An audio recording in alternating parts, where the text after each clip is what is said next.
This recipe has been an absolute favorite in the household for years now. So much that I cannot escape some much welcomed help from some little hands. A very subtle way to tell me that I am not allowed to make this recipe alone because they know I like to experiment in the kitchen. So I get that overwatch from the little bosses, although they have no idea what actually goes into the recipe. This vegan honey garlic tofu is great for any time of the year. But in this household, this meal is so near and dear that we really only have it 2 times a year around the holidays at the end of the year. Starting with our tofu, I can't really say that I see any good swaps outside of a medium to firm tofu made out of cashews or chickpeas, or maybe a store-bought plant substitute. But even then, one of my biggest concerns here is that the marinade wouldn't perform as intended. For example, we are able to almost extract all of the water out of the tofu and replenish that with this delicious marinade. Also, this would be a really good time to use that method where you freeze the tofu, then thaw it out, then press it, as it would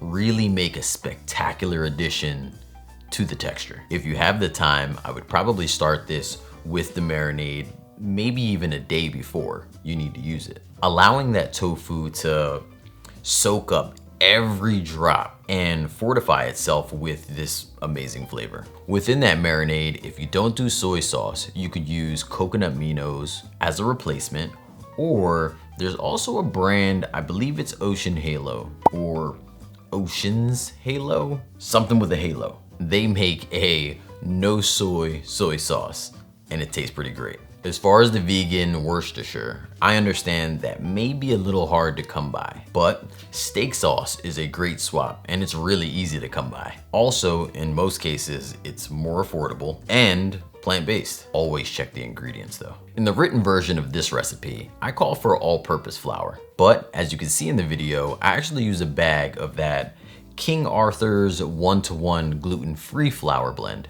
This way, you know it's possible. Although the gluten-free flour does require a bit more hydration, so a little bit more liquid to get that perfect dredging texture than the actual recipe calls for. Honestly, depending on where you live, it's probably a bit touch and go with getting that perfect dredging texture, you know, considering weather and altitude, and it's getting too sciencey. A good rule of thumb is to just keep adding a tablespoon of water and mixing it in completely until it gets to like pancake texture. I also used gluten-free panko breadcrumbs. In my opinion, they are so much more crunchier. We put everything together, this bakes up nice and easy, and believe it or not, you could also air fry this. Although that gets a bit more complicated if you don't have like a oven shaped type of air fryer. Like maybe you have one of those ones that has the bin that you open and you kind of gotta drop things down into. In that case, I wouldn't crowd that area by adding any broccoli on top. I would just add a few pieces and whatever fits and has a little bit of space, shut it and keep going. I'm sure it will work, maybe.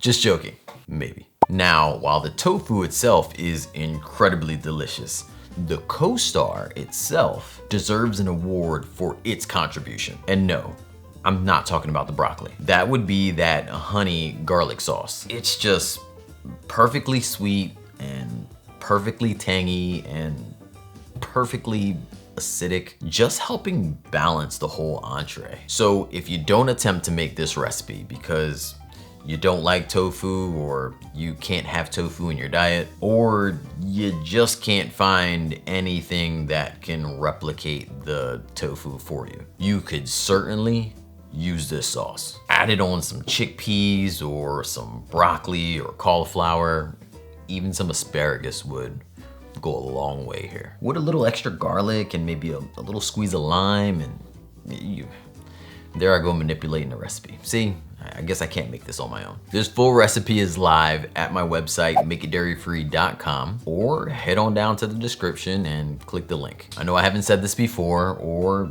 Maybe I've said this too many times, but you're amazing. I appreciate you and I love you. That is more like a circle than a heart.